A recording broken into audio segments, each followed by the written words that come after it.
Good morning, everyone, and good evening. Welcome to week 4 of the Introduction to Buddhism. And this week we're going to be talking about Vipassana. So let me show you the outline. We're going to start with an introduction to Vipassana. It'll be quite experiential, so we'll follow where we started last time with the idea of the observational stance. We'll explore a little bit of our body and our breath, mindfulness, and how that can lead us to the truth. And then we'll talk about the idea of practice as a way of getting used to the truth. Now, the second part, we'll talk about view, how that's the foundation of the path in Buddhism, and in particular, the way that appearances are not reality, and how life can be seen as cinema. And the final part, learning to see the truth, just transitioning a little bit from the idea of Vipassana and view into the idea of practice, right? How do we make this real for us over the longer term? So I want to start very briefly by talking about how Vipassana is currently understood in the West, because it's become very commonplace. It's used everywhere to treat stress, anxiety, PTSD, also to help with happiness, focus, productivity. And really the current way of thinking about mindfulness in the West started with Jon Kabat-Zinn, who is a professor emeritus at the University of Massachusetts Medical School. He was a Zen practitioner, a student of the Korean Son master Sung San, and he was treating patients who had untreatable chronic pain. Right? There was no medical way he could make their pain go away. And so he became curious. I wonder if there's a way that rather than try and remove the pain, I can help them change their relationship to that pain. And so he experimented with various forms of mindfulness, including physical yoga as well. And that turned into the now famous 8-week MBSR program. In 1979, he founded the Stress Reduction Clinic at the University of Massachusetts Medical School. And as I say, the rest is history. His definition is still very much used in Western definitions of mindfulness. He said, mindfulness is the awareness that arises from paying attention on purpose in the present moment and non-judgmentally. There's another big strand of the way we approach mindfulness in the contemporary world, which came from what happened in Burmese Buddhism in the late 19th century and the 20th century, because there were a number of reformers in Burma who actually influenced by Western modernism and wanted to make Buddhism more accessible for lay people. And starting with Ledi Sayadaw, he popularized Vipassana meditation for lay people. And then in the early 20th century, Mahasi Sayadaw introduced something called the New Burmese Satipatthana method, alongside Goenka and other teachers, who then became very influential because many Western students accessed them and their teachers. For example, in the US, the Insight Meditation Society was founded in 1975 by Sharon Salzberg, Jack Kornfield, Joseph Goldstein, all of whom came from that lineage, right? And so, American Buddhism, not just mindfulness, is very influenced by that way of thinking. And we'll talk more about that next week when we talk about the 4 foundations of mindfulness. But just to say that it is a way of approaching Buddhism that's very based on a mindfulness practice, right? Paying attention to the sensations of the rising and falling of the abdomen during breathing, and observing carefully any other sensations or thoughts. Also teaching some Buddhist teachings on causality, and thereby gaining insight into the nature of mind, the nature of reality. So it's based on a very classical Theravada, the root teachings of Buddhism. unfortunately, although John Kabat-Zinn was trained in Buddhism and he says he espouses its principles, he also says he very much rejects the label of Buddhist, and he says he prefers to apply mindfulness within a scientific rather than a religious frame. And I think, given his influence in the field, that way of thinking has become quite consequential for the way in the modern world people approach mindfulness and, by extension, how they approach Buddhism. Because he downplays the three marks of existence, which we touched on briefly and we'll talk more about today. Those are not something that can be measured scientifically, right? He's focused on things that you can measure, changes in hormones, changes in body chemistry, in brain waves, right? Stress, physiological markers, EEG, MRI machines. It's a little bit like in business, we say what gets measured gets managed. And I think that's given rise to a bit of a framing where Buddhism is bad, science is good. And I think even more than that, you see now some, what I think are somewhat misguided attempts to portray Buddhism as a science, right? Because I think there's a bit of a feeling that, we need to prove that we can be treated that way. I think that's not very helpful, because the aim in Buddhism is different from this aim of stress reduction or dealing with our physiology. Not that it's against that, of course not, right? But at the same time, you can't measure truth or wisdom in an MRI machine, right? And that the aim of the Buddhist path and the Buddhist practice of Vipassana is to see the truth, right? The truth of reality, the truth of our own minds. And I think that's why many scientific people don't want to go there. It sounds philosophical, sounds religious, very much frowned upon in academia. But as we said last week, the truth is not magical or mystical. It's actually very simple. It's too close, almost like our own eyelashes. So what does this word vipassana actually mean? Well, passana is a Pali word that just means seeing, and vi is a prefix that has the context of seeing more, seeing extra, seeing something special, as Rinpoche says, the real deal, the true color. And it's deceptive because whenever we hear words like insight or true color, we assume there's something magical, something mystical, something more than we can ordinarily see, which is not the case. But nevertheless, this idea that appearances is not the same as reality, we know a person may appear to be polite and gentle, but when we get to know them, maybe they're not like that at all. Right? Maybe the real deal is not the same as our superficial understanding. Right? Vipassana is not the same as ordinary seeing, ordinary observation. And as we said before, yes, if you want to use Vipassana as a way of stress reduction, good sleep, better focus, better leadership, of course, it can help. But as Rinpoche said, that's a bit like using gold leaf to wipe your bottom, right? If you want to relieve your stress and anxiety, as he said, go wash a buffalo. It's very soothing. Massage, soft music, things like that, right? In Buddhism, we are focused on the root cause of your stress, your suffering, right? And here the idea is, if you're living a life of deception, either about yourself or about other people or about the world, then that's either stress or it's a cause of stress. We really believe you need to see the truth. Okay, so we're going to talk about that this week.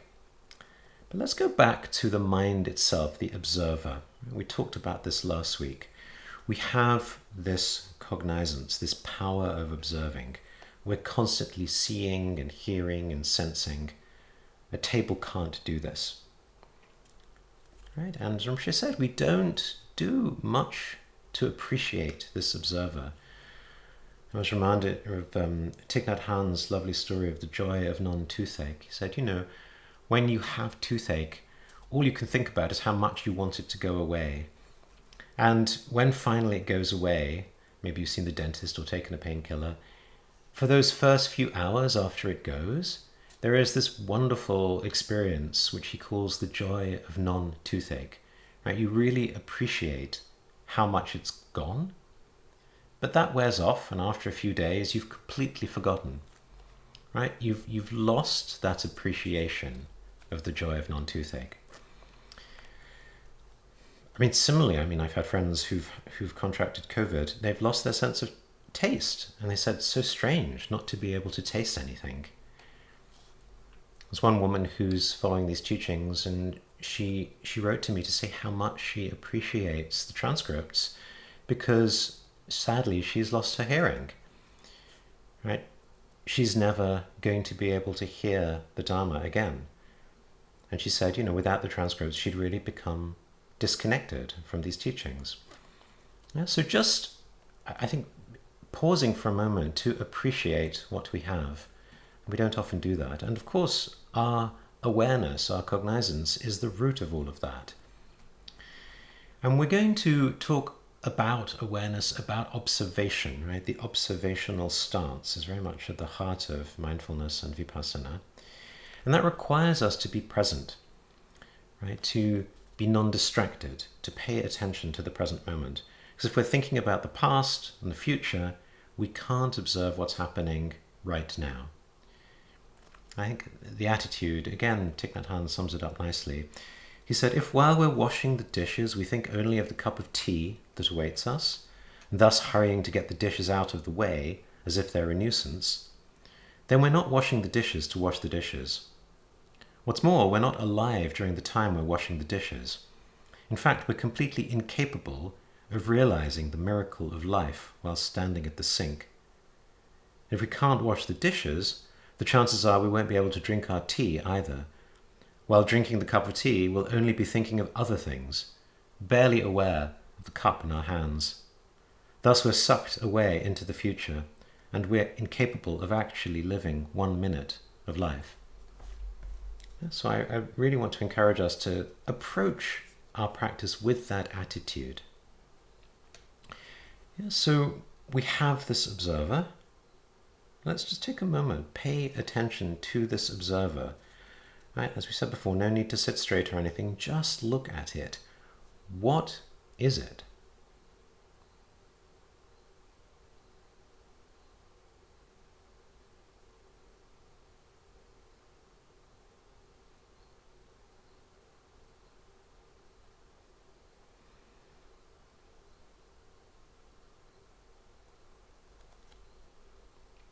So, we might call it mind.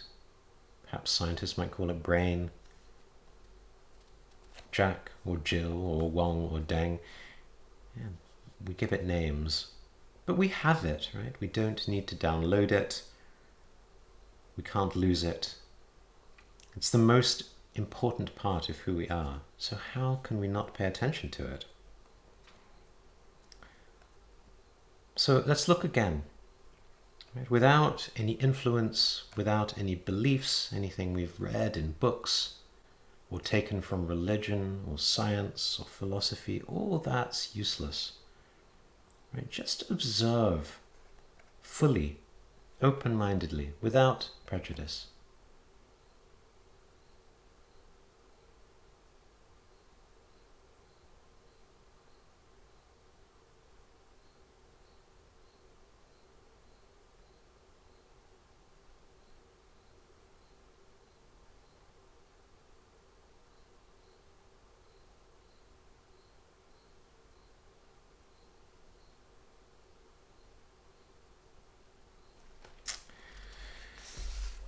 Okay, so that's it, right? And that's what we're going to use, that cognizance, that observation, that observer. And we'll talk more about how we can train it next week and in future weeks. But in a way, it is our instrument, right? It's like a chef has a knife to cut vegetables.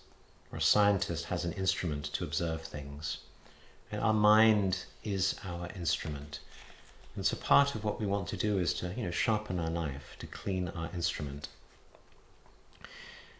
But when we look, as Rinpoche said, we don't want to find anything, right? We don't want to name it. Like in the Tao Te Ching, the name that can be given is not the name. Right? Red Pine translates these lines as, the way that becomes a way is not the immortal way. The name that becomes a name is not the immortal name. And he also quotes the Buddha's words from the Diamond Sutra in commentary. He says, "He who says I teach the Dharma maligns me. Who teaches the Dharma teaches nothing."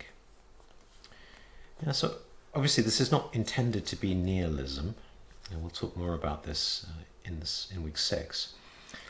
But it's inviting us to look at our habit of naming, reifying, solidifying, right? Turning phenomena into nameable objects. And of course there's a risk we're going to do that with our mind also. But knowing that risk, let's just call it observer for now. Yeah? And as we saw, it also observes itself. It has this remarkable capacity of self-awareness. We don't need another observer. It's like turning on a light in a dark room. You don't need another light to see the one that you just turned on.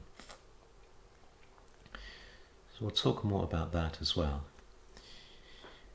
So as we said last week, yes, we have this mind. We're stuck with mind, though. And it can be painful, right? We don't always like it. There's this feeling of stress, anxiety, unsatisfactoriness.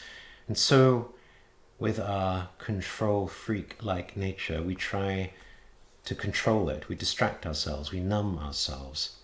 Yeah, last week we talked about how we can numb and distract ourselves with TikTok, social media, or perhaps the desire to build super tall skyscrapers. This week, I also want to talk about concepts. Rinpoche said, it's called education. It sounds strong as a criticism, right? Because isn't education something good? Well, yes, of course it's good. We need it, right? We need it to survive and thrive in the world. But I think we can forget how easily we reify. We get enmeshed in the web of language and concepts that we learn. Right? We think we're understanding, but actually we misunderstand. We mistake the world for our words and our concepts. There's a lovely story about the famous experiment done with the Me'en people of Ethiopia, who were presented for the first time with photographs of people and animals, because the anthropologists were curious, how would they respond? But they were completely unable to read the two-dimensional images. They felt the paper, sniffed it, crumpled it, listened to the crackling noises it made. They even nipped off little bits and chewed them to taste it. Now, people in the modern world, we easily equate a photographic image with an object that is photographed, even though the resemblance is only very abstract. There was a story of Pablo Picasso traveling by train once, and a man sitting opposite him said, "Why don't you paint people the way they really are?" Picasso asked, what did he mean by that expression? And the man opened his wallet and took out a snapshot of his wife, saying, "That's my wife." Picasso responded, "Isn't she rather small and flat?" So for the Me'en people, there were no photographs, even though they were in their hands, as plain as day. They saw nothing but shiny paper. It's only through the conventions of modern life that we actually can read the photograph and see the image in the photograph. So I want to use that example just to start us off on a journey of exploration about what do we actually think we're seeing, right? What is our view? And are we actually seeing reality for what it is? So this is going to be a core question in Buddhism. Because, as we said last week, yes, we have this mind, this cognizance, this awareness, but it is shrouded, it is covered with defilements like a dirty window. Yeah, and because of that, we get caught in mistaken views, emotions, ignorance, and our actions and reactions coming from that place become what are termed non-virtuous actions. We cause suffering for ourselves and for others. And so our aim then is to try and clear away these wrong views. Let's remember the Four Noble Truths. First noble truth is that we experience suffering and unsatisfactoriness, anxiety, stress, depression. And this is the second noble truth, rooted in our clinging. Now, the additional point we're going to make this week is, yes, that is right, and the clinging itself is founded on wrong views, right? So we're going to talk more about view. Yeah, the result, no change, right? It's this state of the Buddha, the state of the Tathagata, the cognizance. And the path, we're going to talk more this week about eliminating wrong views and establishing the right view. And seeing the truth, right, it changes your attitude. I remember she gave a lovely example of, imagine a wife came home one day and just briefly spotted that her husband had a tail. One glimpse changes everything. All of a sudden she's asking herself, who am I married to? I saw it. When he comes home from work, the way she'll greet him will change. When he eats dinner, she'll be wondering, does he really like this food? And one glimpse changes the attitude. Right? And so that's the way we also want to think about the view and the practice of Vipassana. Right? How, as we glimpse the truth, it will change our attitude. Okay, so let's do another experiential way of approaching this. So there are many traditional meditations that are mindfulness of the body. We'll just do one briefly. You don't have to sit in any particular way. But just whatever way you're sitting or standing or lying, just observe your body. So start with your toes. Just bring your awareness to your toes. You don't have to do anything, no need to move them or change them or wiggle them or anything. Just observe. Observe them. Your feet, your ankles. Observe your calves. Feel the knees, thighs. Maybe if you're sitting on a chair, you can feel the contact with the chair. Your hips. What about your back? Perhaps you'll notice, are you sitting straight or slouching? Again, no need to change, just observe, just notice. Your fingers, your hands, your arms. And notice your shoulders, and your neck. Is there tension there perhaps? Or your head? Observe your body as a whole.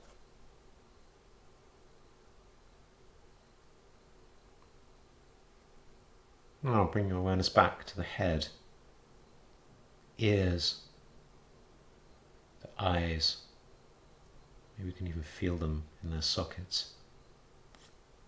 The mouth and the nose. Maybe you can notice the movement of the breath coming in and out of the nostrils. Maybe notice it's slightly cooler on the in-breath, slightly warmer on the out-breath as it's been warmed by the body.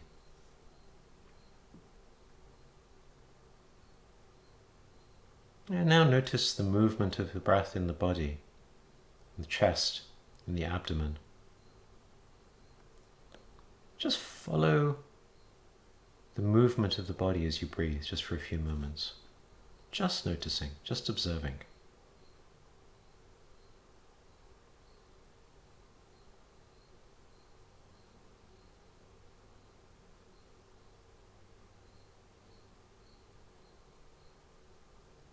Maybe you'll become distracted. That's okay. Gently bring your awareness back to the movement of the breath, the body.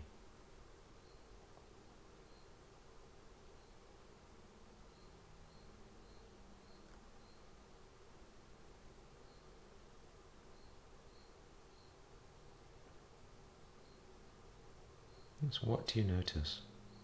What do you observe?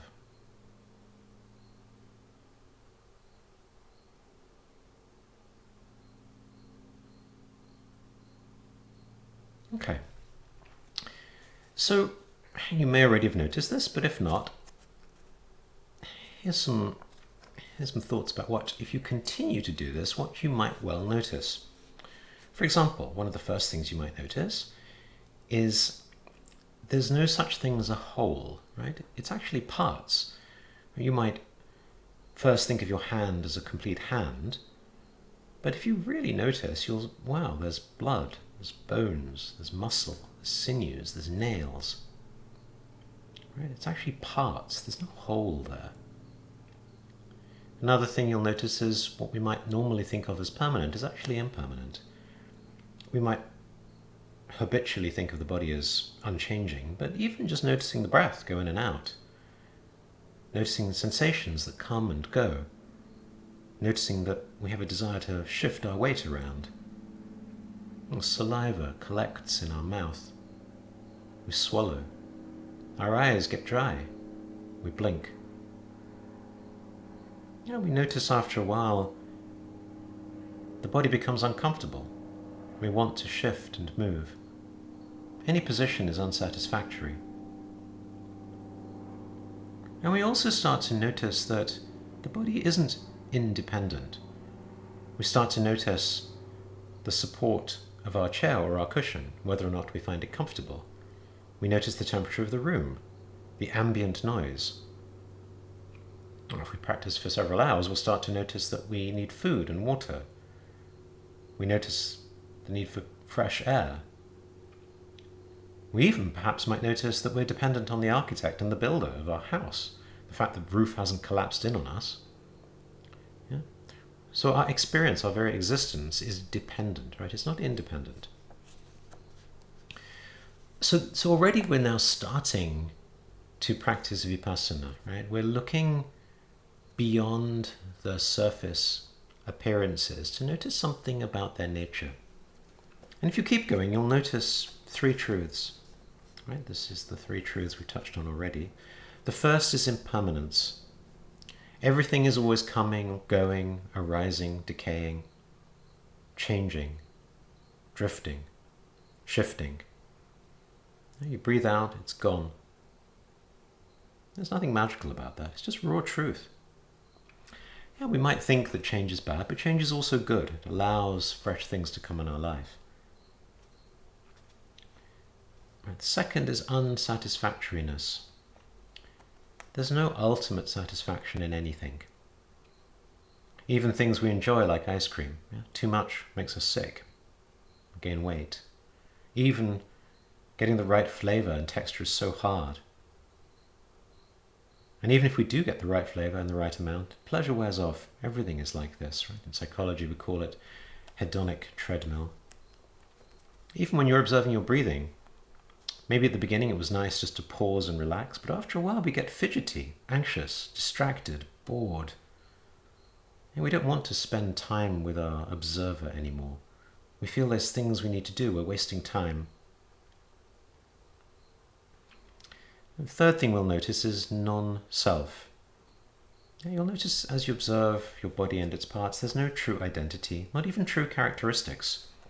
There's nothing that's truly thin or truly fat, truly beautiful, truly ugly.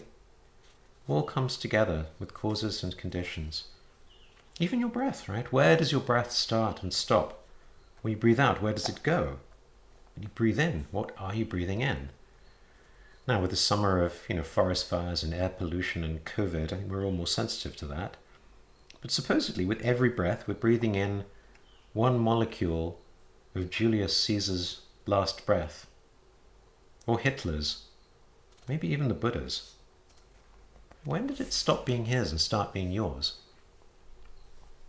Right, likewise, sitting at a table, it has legs, it has a top, it has a cup.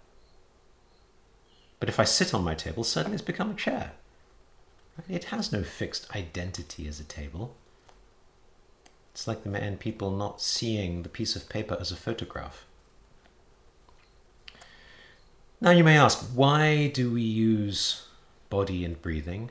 That's nothing holy about it, but it's free, it's always with you, and it's very practical, right? By observing the breath, you can see these 3 marks. It's also one of the traditional methods in the sutras, right? So it's an original Buddhist method. And I know we use the word mindfulness, but as I said, there's a difference between pasana, which is seeing, and vipassana, which is seeing the truth. Because if you're just mindful, if you're just observing, but not observing this real deal, these 3 marks, the nature, then you're just present to your everyday worldly confusion and unsatisfactoriness. Right? You may see it, that's good, but you're not yet moving beyond it.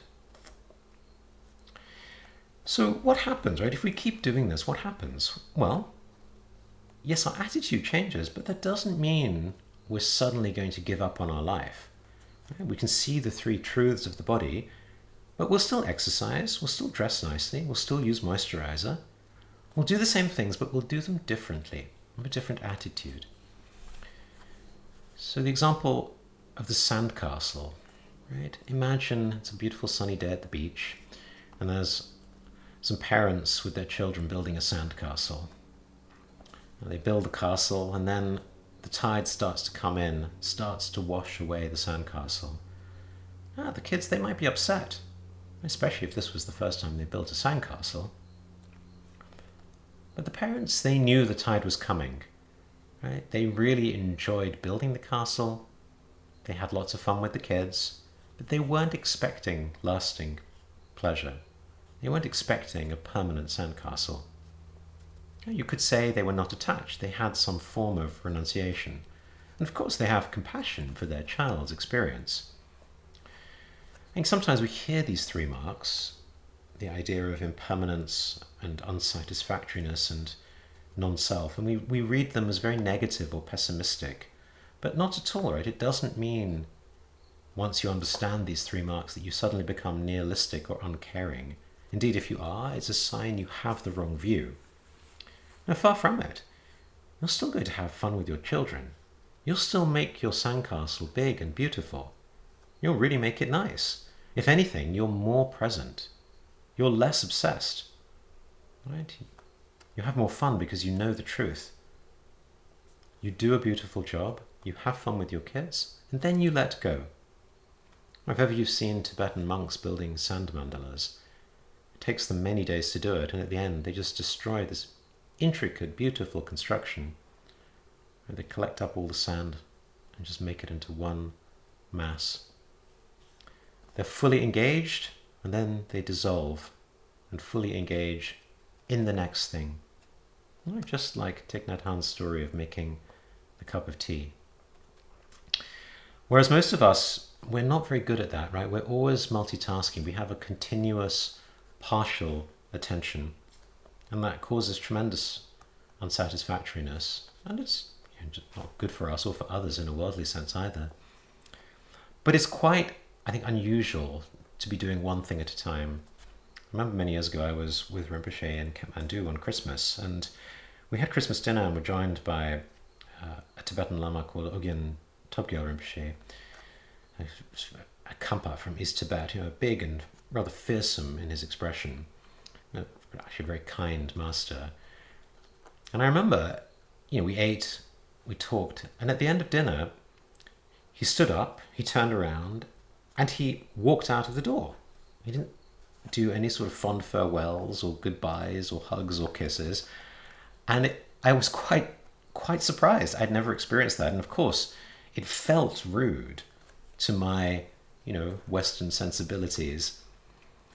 But Rinpoche, he clarified. He said, no, for him, he's there when he's there. And then once it's done, right? It's dissolved. He moves on to the next thing. There wasn't any hint of rudeness for him. He was just very present in whatever he was doing. And I still remember that because it was so different from some of the ways we become so sentimental, so unable to let go and move on from one thing to the next thing. Right? We're always thinking of the last thing, thinking ahead to the next thing, even at work, going from meeting to meeting. The last meeting's always on our mind as we move into the next meeting, right? How can we find a way to actually be present in what we're doing? I also wanted to talk a little about the idea of impermanence, right? The first of these 3 marks. For those of you who saw the movie The Dead Poets Society, Robin Williams has this lovely line where he's reciting a poem. He says, "Gather ye rosebuds while ye may. Old time is still a-flying, and this same flower that smiles today, tomorrow will be dying."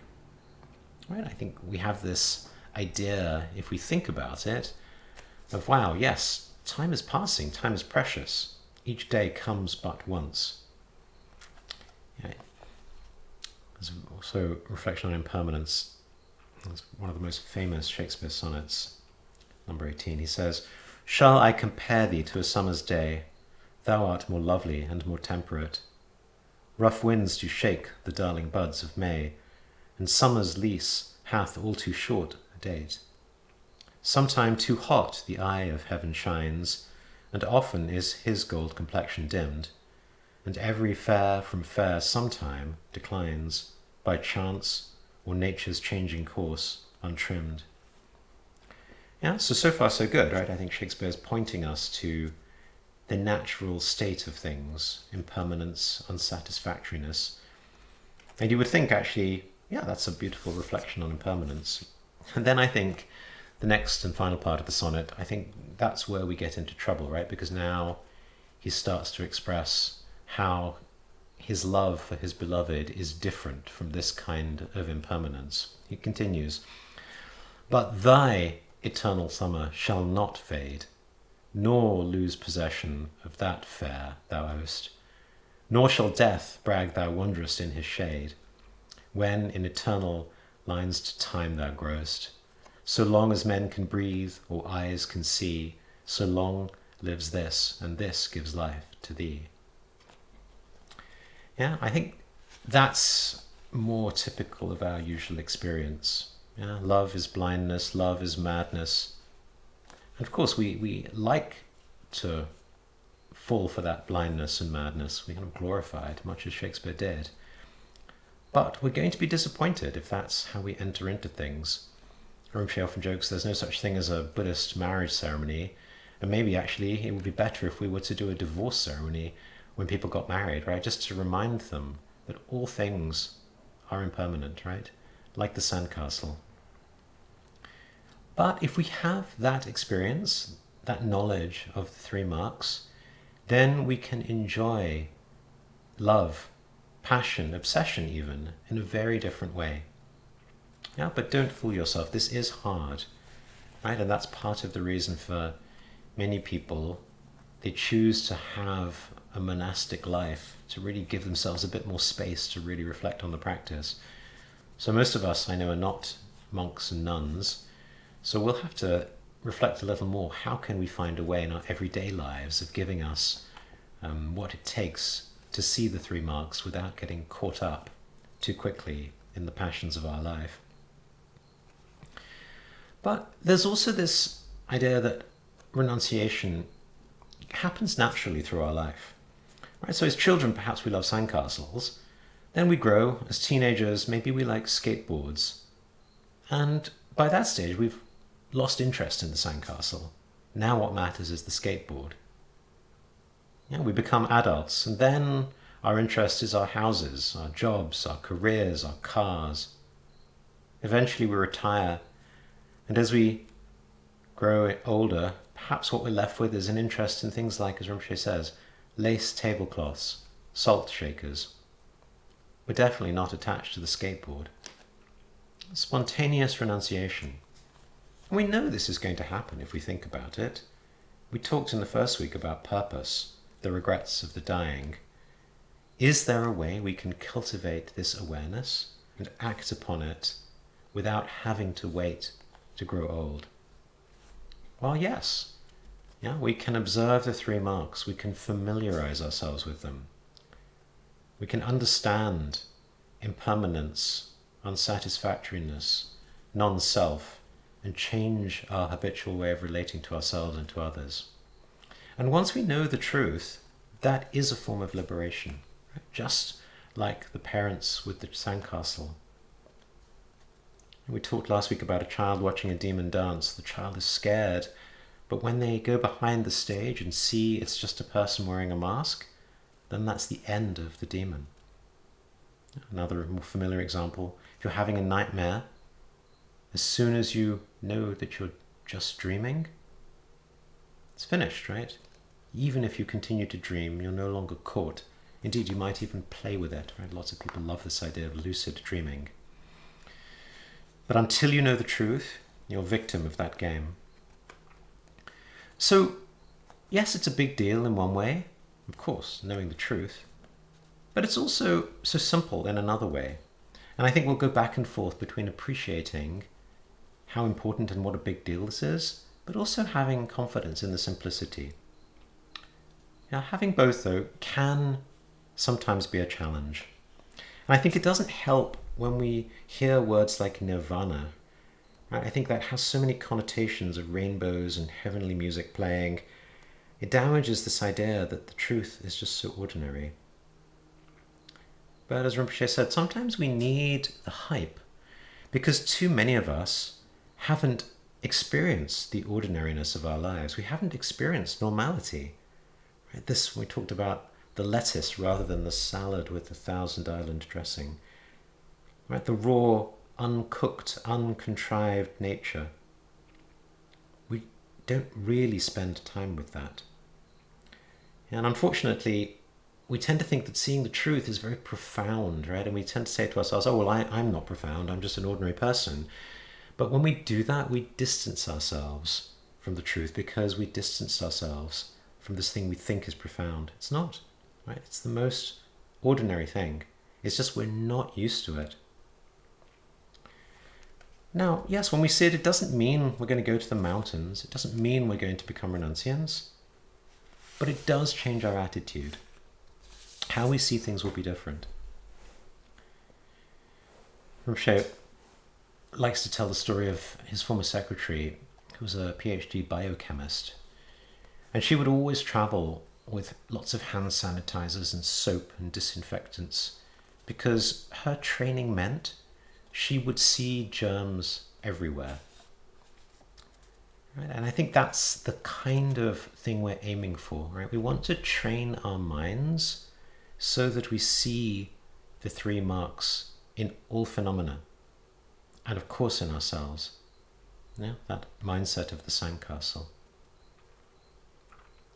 If we can do that, we'll develop this attitude of less attachment, right? Less craving, less hope, less fear, more compassion. I do want to say, though, in passing, that this word non-self, right, the third of the three marks, the anatta in Pali, it's very difficult to translate properly, and it's often misunderstood as meaning non-selfish, right, as in generous. And partly, if you look at the English dictionary definitions, it really doesn't help, right, because selfless means having no concern for the self, or unselfish, where unselfish is defined as generous. Even the word non-self is defined as material that is foreign to the body of an organism. Yeah, that's unfortunate because in Buddhism, what we're really meaning is that there is no solid, unchanging core or identity. Right? Yourself is not a solid or fixed thing. It's not something that you can attach to because there's no thing there. Right? You're dependent. You're part of the world around you. It's all part of a process, a system, a matrix. In week 6, we'll talk about how nothing is the way it appears, everything is illusion. But actually, if you can understand that yourself is not a fixed, independent thing, if you reflect on that, perhaps a little bit like this idea of noticing what is your breath, what is not your breath, etc., you'll start to understand interdependence, right? You'll start to see the people around you matter. The world around you matters. You'll naturally care more about ecology, about other people, about animals, right? About the impacts you create on the world, both positive and negative. You'll care more about the products you buy. Where did they come from? How were they made? How were people treated? When you dispose of them, what will happen? Will they be reused, recycled? You'll start to think in a much more systematic, interdependent way. Right? For many of us, we're still caught in this idea of this sort of self, this isolated self at the center of its own universe. So one other thought then, just before the break, talking about practice, right, and getting used to the truth. And again, unfortunately, the word meditation has this idea of sitting straight, maybe doing some kind of practice as we just did. But one of the important words, actually there's many words in Pali and Sanskrit, but one of the words means getting used to, right? Bhavana, or gom in Tibetan. For example, learning to drive, right? We go to a driving school, we learn the techniques, and we can't stay in the school our whole lives, so we have to go to the streets. We see cats and dogs running everywhere, we see the other traffic. And once we learn how to drive, then of course, if we want, we can text, we can fix our lipstick, we can turn around and chat to people in the back seat. Not that I'd recommend any of that. But just to say, we have a mastery of the technique, right? We've become familiar with it. We've internalized it. It's become part of us. That's the sort of thing that we want with our approach to the Buddhist view, right? There's another story about Picasso. He was sitting in a park sketching, and a woman walked by, recognized him, and went up to him and pleaded with him to draw her portrait. He was in a good mood, so he agreed, sketched, and a few minutes later handed it to her. She was ecstatic. She gushed about how wonderfully it captured the very essence of her character, how beautiful it was. And she asked, "How much do I owe you?" He said, $5,000. And she was taken aback, outraged, asked, "How is that even possible? It only took you 5 minutes." And he looked up, and without missing a beat, he said, "No, madam, that took me my whole life." Yeah, so the English word meditation, it doesn't convey this process of familiarization, of training, of mastery. And you'll often hear Buddhists term themselves practitioners, right? This idea that we are works in progress, that we see our life as ongoing practice. Yeah, we acknowledge that it's not going to be solved so quickly. And Vipassana is not necessarily just meditation, right? Because it's about seeing the truth. So it could be studying or contemplating a book. Could be a discussion with friends. Anything basically that pulls the rug from under your feet, challenges your existing habits and ways of seeing. Right? Anything that's against the 3 marks, right? Against seeing things as impermanent, unsatisfactory, and non-self. Basically, Vipassana is any study, any practice that brings you closer to the truth.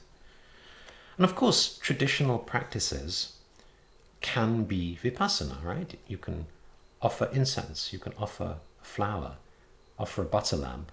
And if you're doing that with the awareness of the 3 marks, or at least the motivation to see the 3 marks, then that counts as practice. So with that, you can, of course, burn incense, go to the temple, shave your head, whatever. And we can do it in our everyday life, of course. But masters do still encourage us, perhaps to go out of the kitchen and into a special space, maybe a shrine room if we have one, or at least a little corner of the living room. Maybe from our house to the mountains, from the city to under a tree in the forest. And we're more likely to get closer to the truth if we're sitting straight rather than lying in the hammock sipping on a tequila. Also because practically it'll challenge our habitual thinking and associations, right? We don't associate lying in a hammock with seeing the truth. But not to say we can't, right? It really is about being able to match the practice and its demands with the current level of our training, our mind. We'll talk about this much more in future weeks when we talk about practice. But just to say, rituals also can help, right? They provide structure. Because once you have a ritual memorized, once you have it as part of your unconscious memory, it frees up your mind to not have to focus on the task, right? And then you can observe the nature of the task. You can observe your awareness as you are carrying out the task. Right? Like mastery in any domain is like this. If you want to play the piano, you keep practicing your scales. You practice a piece until the technique is no longer the issue. Right? You're free to focus on the expression, the interpretation. In martial arts, right, the colored belts come first, where you learn technique, but then the black belts are around mastery and awareness, presence, expression. Right? It is said the Shodan, first degree black belt, is not the end of training, but rather a beginning to advanced learning. The individual now knows how to walk and may thus begin the journey. Going back to the driving example, as a beginner, you're so focused on the technique of driving, changing gears, using the brake, using the accelerator. All of your conscious awareness is going into that. And if you remember the first few weeks as a new driver, it's very stressful.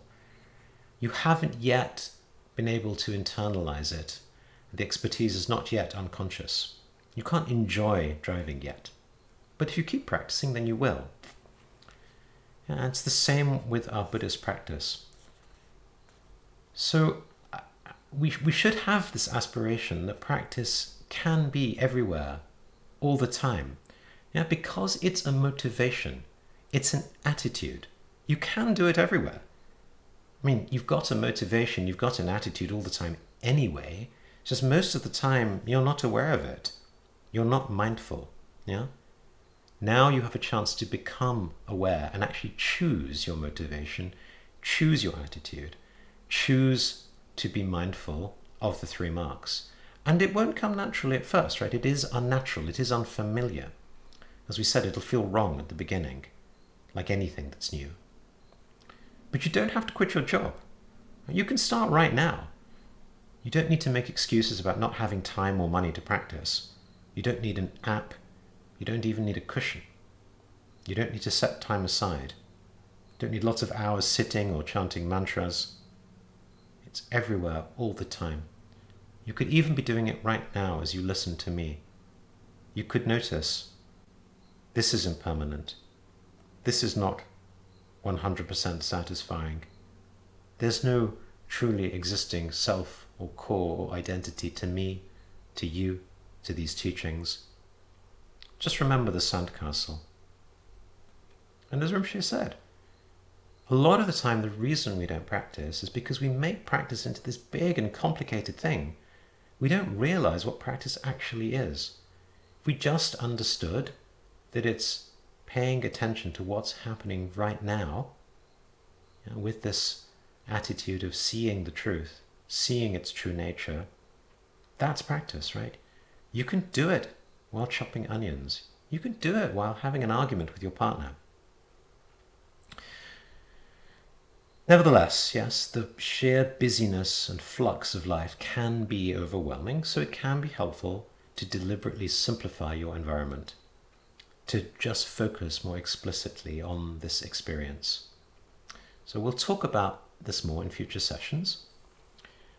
But for now, we're now going to take a 10-minute break. If any of you do have questions, the questions are open. The link is on the page in the website. Please submit your questions. Otherwise, I'll see you in 10 minutes.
So welcome back.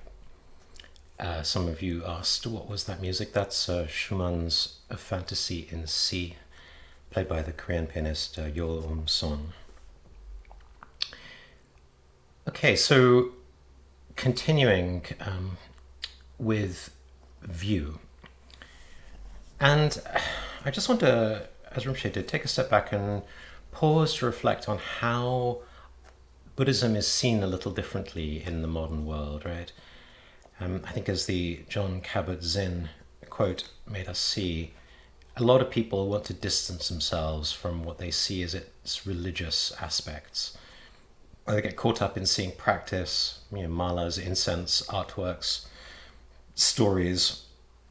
And I think as Buddhism's gone around the world and been absorbed into different cultures, it's picked up different language, different concepts from other systems.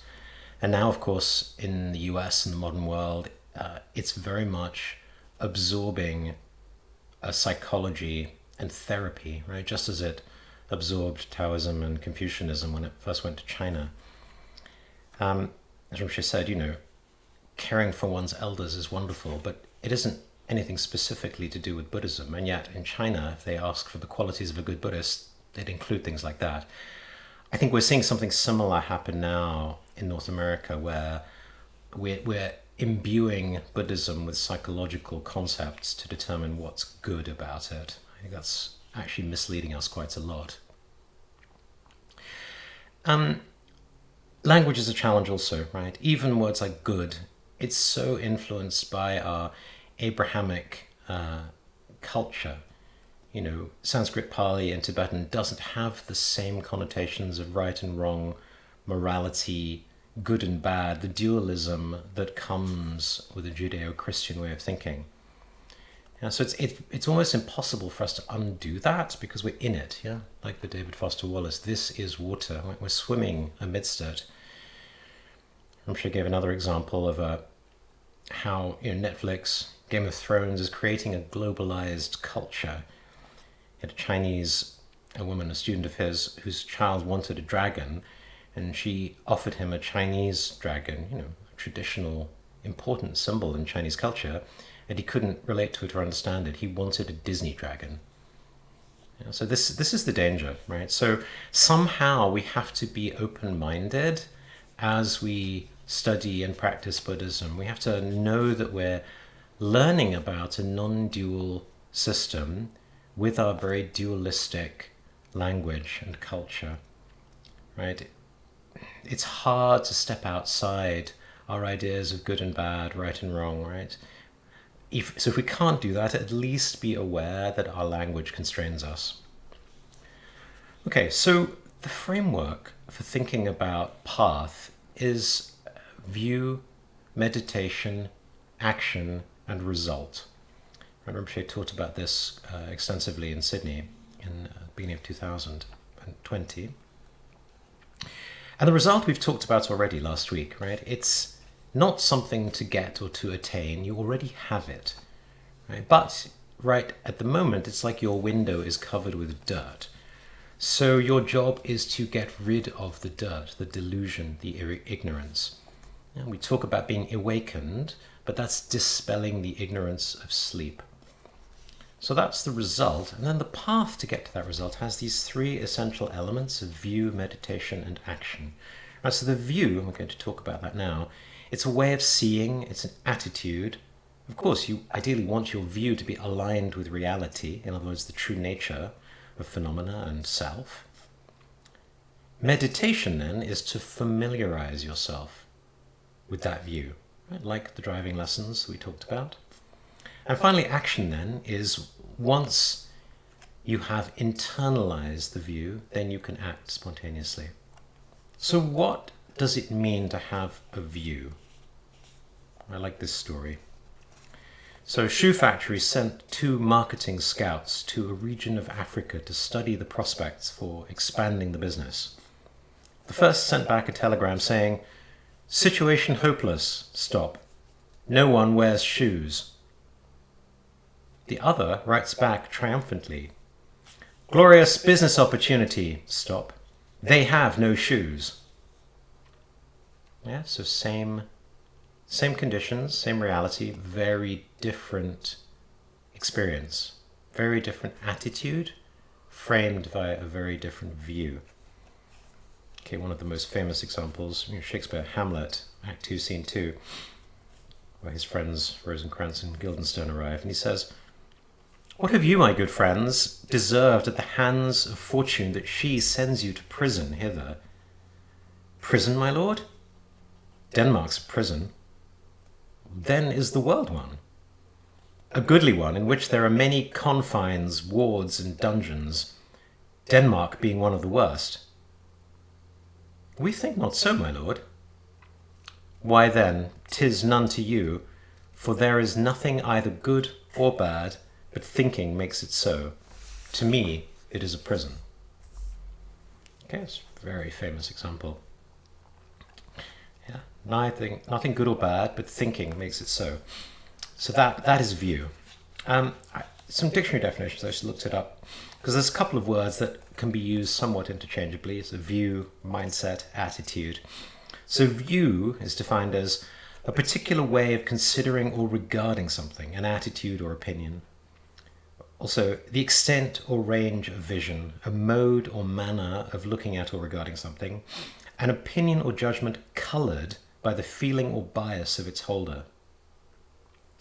Mindset is the established set of attitudes held by someone, also a mental attitude or inclination. And then attitude is a subtle way of thinking or feeling about someone or something, typically one that is reflected in a person's behavior. Right, so I think these definitions make it clear. A view isn't truth, but rather a way of seeing, a way of understanding that is colored by cognitive distortions, emotional distortions. All right, that's also the Buddhist understanding of view. And views are also partial, right? There's a famous story, actually it's a Buddhist story, The 6 Blind Men and the Elephant, you may know this. A group of blind men heard that a strange animal called an elephant had been brought into town, but none of them were aware of its shape and form. Out of curiosity, they said, "We must inspect and know it by touch, of which we are capable." So they sought it out, and when they found it, they groped about it. The first person, whose hand landed on the trunk, said, "This being is like a thick snake." For another one, whose hand reached its ear, it seemed like a kind of fan. As for another person, whose hand was upon its leg, "The elephant is a pillar like a tree trunk." The blind man who placed his hand upon its side said the elephant is a wall. Another who felt its tail described it as a rope. The last felt its tusk, stating the elephant is that which is hard, smooth, and like a spear. Okay, so I think we all understand what that's pointing us towards, right? And actually, even one of our supposedly most rational sciences, economics, ever since the work of Daniel Kahneman, now we realize even in economics, even in supposedly rational decision-making, we have cognitive bias. Right? A couple of the classic examples are things like sunk cost. Right? We have deep-seated biases to make choices in a way that justifies our past choices. Anchoring. Our minds give disproportionate weight to the first information they receive. So people use that in negotiations all the time, right? Status quo. We display strong bias towards alternatives that perpetuate the status quo. Confirmation bias. We seek information that supports our existing instinct or point of view while avoiding information that contradicts it. Availability. We pay attention to the data that's readily available rather than the data that's actually necessary to make a good decision. Sometimes said we look for our lost keys under the street lamp where there's light, even if we dropped our keys somewhere in the shade. Yes, I'm offering all these examples because I'm trying to help you loosen your grip on your current view, right? Your current way of constructing reality. Remember, as we said, in Vipassana, we're trying to see the truth, which means pulling the rug out from under our feet, because our current way of constructing reality, we're not seeing the truth, and that's why we're suffering. Yeah? Our current views are leading to ego clinging, craving, hope and fear, and suffering. And actually, this idea of changing our view in order to then change our attitude and our behavior it's very much the same approach that is used within cognitive psychology, right, and even cognitive behavioral therapy. So this idea of cognitive distortions was first noted by Aaron Beck in his research with depressed patients in the 60s. And he gave an example, one good example of cognitive distortion is what he calls selective abstraction, where we focus on one detail, often out of context, and ignore the other more important parts of an experience.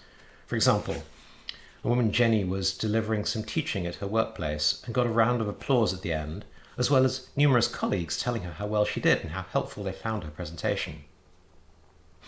But when she looked at the feedback forms afterwards, one form had critical comments and a poor rating. She couldn't stop thinking about this one piece of negative feedback and criticized herself, saying, "I'm such a rubbish teacher." As a result, she felt awful. Her thinking process was distorted because she had managed to ignore all of the positive feedback she'd received and focus solely on the negative. She did this automatically and without realizing she'd done it. Yeah. So this is a very familiar kind of example that a cognitive therapist will work on. And it's the kind of thing we're trying to draw our attention to in the Dharma path also. And actually, when you look at the treatment in cognitive behavioral therapy, it actually also sounds a little bit like the Dharma path, right? Because a therapist first will try to help the client understand about the idea that there are such things as automatic thoughts. Right? They'll introduce them to this concept that there is a view, there are distortions, just as we have done. Then they'll help the client understand and notice their cognitive biases. And with us, right, we practice Vipassana. We develop awareness of the body, the breath, other phenomena, which we'll come to. We notice our own biases where we don't see the three marks. Right? In CBT, you do cognitive restructuring, right? Challenging the content of negative automatic thoughts. Right? That's a mainstay of CBT. Same thing we do, right? We challenge our wrong views. We spend a lot of time in Buddhist philosophy establishing the right view and demonstrating why other views are false. In fact, that's another thing in CBT also, right? Traditional disputation, right? Where they examine the evidence for and against a thought, because clients often find it easy to generate reasons why a particular thought is true and may need assistance to consider reasons why it might not be 100% true all of the time. Yeah? And so once you've got some evidence to show why an automatic thought may not always be true, then you can become more balanced, right, to account for all of the evidence. And then the final step would be making the restructured thinking habitual, same as the Buddhist approach.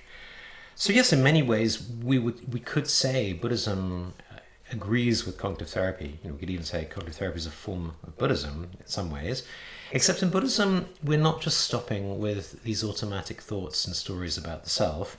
We're looking at the underlying nature of self, the nature of reality, right? The very idea of having a fixed self, the very idea of ego clinging.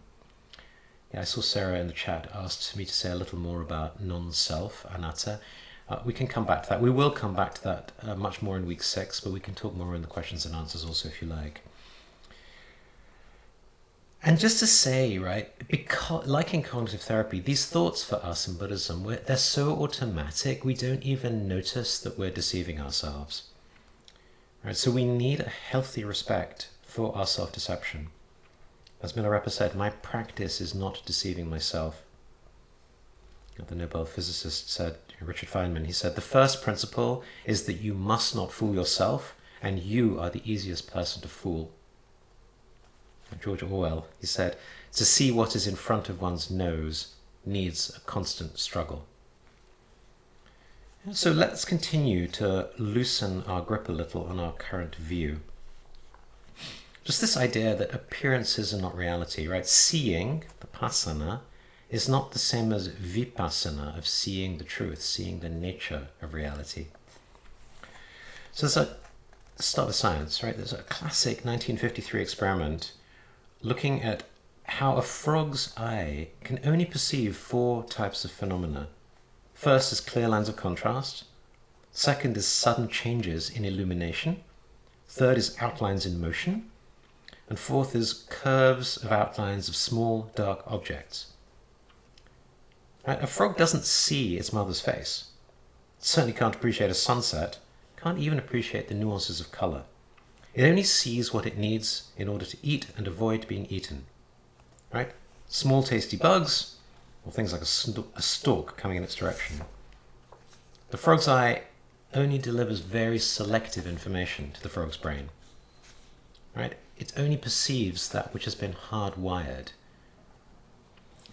Human eyes are also selective, though much more complex than a frog, right? We think we see everything until we remember that bees can see patterns in ultraviolet light and flowers.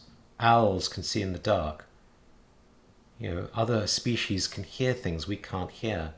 Insects can pick up molecular traces from hundreds of feet away where they're potential mates.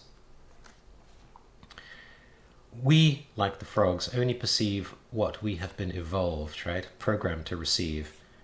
And our awareness is further restricted by the fact that we can only recognize things that we have mental maps or categories for.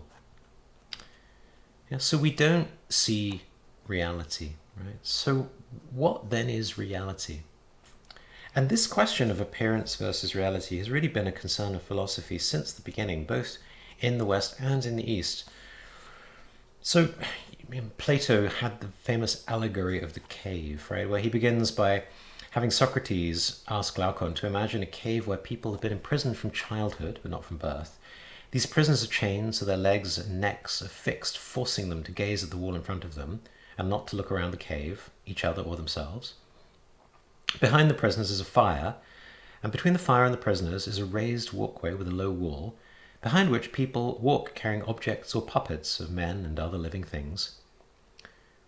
The people walk behind the wall so their bodies don't cast shadows for the prisoners to see, but the objects they carry do. Just as the puppet showmen have screens in front of them at which they work their puppets. The prisoners cannot see any of what's happening behind them. They're only able to see the shadows cast upon the cave wall in front of them.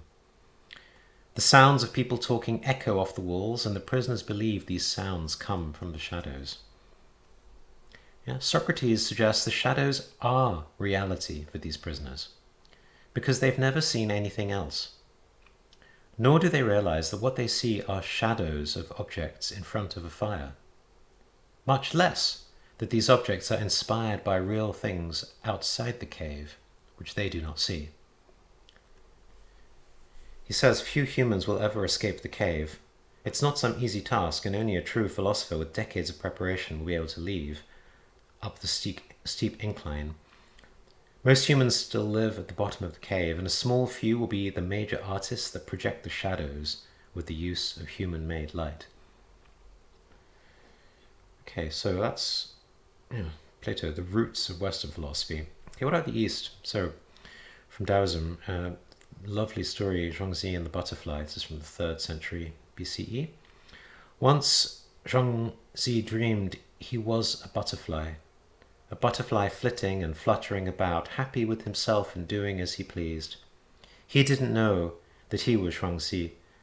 Suddenly he woke up, and there he was, solid and unmistakable Zhuangzi. But he didn't know if he was Zhuangzi who had dreamt he was a butterfly, or a butterfly dreaming that he was Zhuangzi. Between Zhuangzi and the butterfly there must be some distinction. This is called the transformation of things. And actually, even in, not just philosophy, but in religion, you have this idea of the truth being so important. One of the most famous Christian sayings is, "The truth will set you free." From verse 832 of the Gospel of John, where Jesus is addressing a group of Jews who believed in him. Likewise in Hinduism, right? The truth is defined as that which is unchangeable, has no distortion, beyond the distinctions of time and space and person, that which pervades the universe in all its constancy. And there are many explanations of truth by Hindu philosophers, such as the national motto of India, which is Satyameva Jayate, right? Truth alone wins. But also Satyam Muktaye, truth liberates. So The face of truth is covered by a golden bowl. Unveil it, O Pushan, the sun, so that I who have truth as my duty may see it. Yeah, so that's from the Upanishads. And likewise in Buddhism, yeah, in all of the yanas, especially Theravada, Mahayana, prajna, or wisdom, right, insight, is seeing the true nature of the person, of the mind, of phenomena. And the final and complete realization of this nature is considered awakening or enlightenment. As we said last week, another way of relating to the Tathagata or the Buddha is right view. And just to repeat, as Buddhists, when we talk about right view, it's not about having a set of beliefs, because we want to shrug off all our views and beliefs. They're all dirt on the window. And I'm not saying this is how a Buddhist would frame it, but I always liked Aldous Huxley's quote from when he wrote his book, Doors of Perception. It was a book of his psychedelic experiences under the influence of mescaline. And he quoted from William Blake, The Marriage of Heaven and Hell. If the doors of perception were cleansed, everything would appear to man as it is, infinite. For man has closed himself up till he sees all things through narrow chinks of his cavern. It's interesting, isn't it? I think this analogy, this example of the cave, the cavern, how we limit ourselves. So, yeah, I mean, as Rinpoche said, another way of framing what do Buddhists believe? Well, we believe if you have a wrong view or a partial view, then you will suffer. Right, so as Shantideva, the Buddhist Mahayana master, said, you are nevertheless allowed one ignorance for the time being, namely thinking there is enlightenment. Why? Because you have suffering, you have dissatisfaction, and you have to shrug off this dissatisfaction, so you need a path. And to cross the river, to get to the other shore, right, you need a boat, you need a path, you need a view, meditation and action. So you start with the wrong view, you then go with the right view, right, the view of the path, and then you end up on the other side with no view. But if you try and reject the view of the path too quickly, it's like rejecting your boat, right? Then you can't cross the river. Yeah, so we do need a right view while we're practicing the path, even though at the end our aim is to be rid of all views.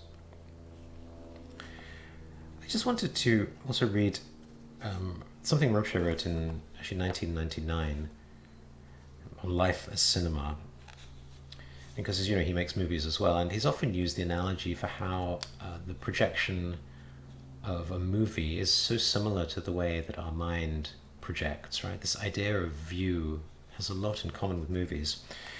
He said, and I'm struck actually when I read this, how similar this is to Plato's allegory. He said, just suppose that we've been born in a cinema hall. We don't know that what's going on in front of us is just a production. We don't know it's just a film, just a movie, and the events in the movie aren't real, that they have no true existence.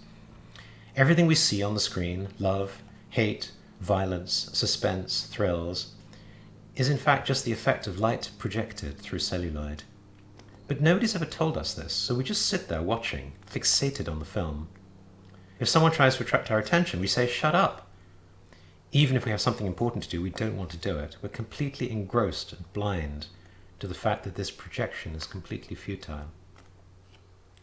Now suppose there's someone in the seat next to us who says, look, this is just a film, it's not real, this isn't really happening, it's just a projection.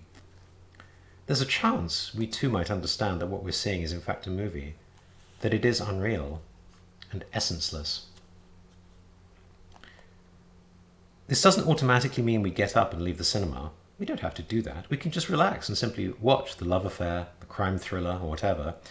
We can experience its intensity. And if we have a certain confidence that this is just a projection, then we can rewind, fast forward, or play the film again as we like. And we have the choice to leave whenever we like, and to come back at another time to watch again. And once we're certain that we can leave any time we like, we may not feel compelled to do so. We can choose to sit comfortably and watch. And sometimes a sequence in the movie can overwhelm our emotions. A tragic moment might hit our soft spot and we're carried away. But now, something in our heart's telling us that we know it's not real. It's not a big deal. This is what the Dharma practitioner needs to understand. That the whole of samsara, or nirvana is as essenceless or untrue as that film. Until we see this, it will be very difficult for the Dharma to sink into our minds. Okay, so I want to talk a little bit then about how does this process then of learning to see the truth, how does it actually work? And we've talked a little bit in the past about the way of the Mahasiddhas, right? The great yogis and meditators of the non-dual tradition. So just talk a little more about that. So let's go back to the experience of the tail, right? We have this experience of the tail. Imagine we've taken some hallucinogenic substance and we're anxious, we're panicking, we have things to do, we've got places to go, people to see. We don't like this idea. We have a tail sprouting out from our behind. But the wind then slams the door suddenly, perhaps, or the phone rings, and suddenly we come back to the truth. Maybe this hallucinogen hasn't worn off fully yet, so we can still experience this tail, but now we might think, oh, maybe it's not actually happening. Maybe we can feel behind us and there is no tail there. Now, how did we get there? Yes, the wind slammed a door. There was no words, no language. Sometimes we might call this kind of thing a blessing, right? Rinpoche said amazing things can happen if you have the right causes and conditions, like the stories of Naropa and Saraha we had last week. Even in the Mahayana there are teachings like this, right, where Buddha picked up a lotus and smiled, and his disciple Kashyapa got it, right? He understood. Likewise in Zen, also a Mahayana path, there are methods like koan, paradox, like the sound of one hand, and people can get it, right, without words. If you've got the right faculties, you can even get it by watching a leaf falling or by watching the sunset. Yes, you maybe are touched by impermanence, essencelessness. And equally, right, you could have a couple much in love, reminded of Shakespeare's sonnet, right, watching the sunset, having the exact opposite experience, deepening their clinging, deepening their attachment because of this same sunset. Yeah, so again, a reminder, it's not this kind of, seeing the truth, this shift in attitude. It's nothing mystical, it's not a spiritual experience, it's just a shift in the way we see, a shift in view, a shift in values. And like the sandcastle, it can dent our organized, sensible, everyday life. And that's it, right? If it can be that we may never go back.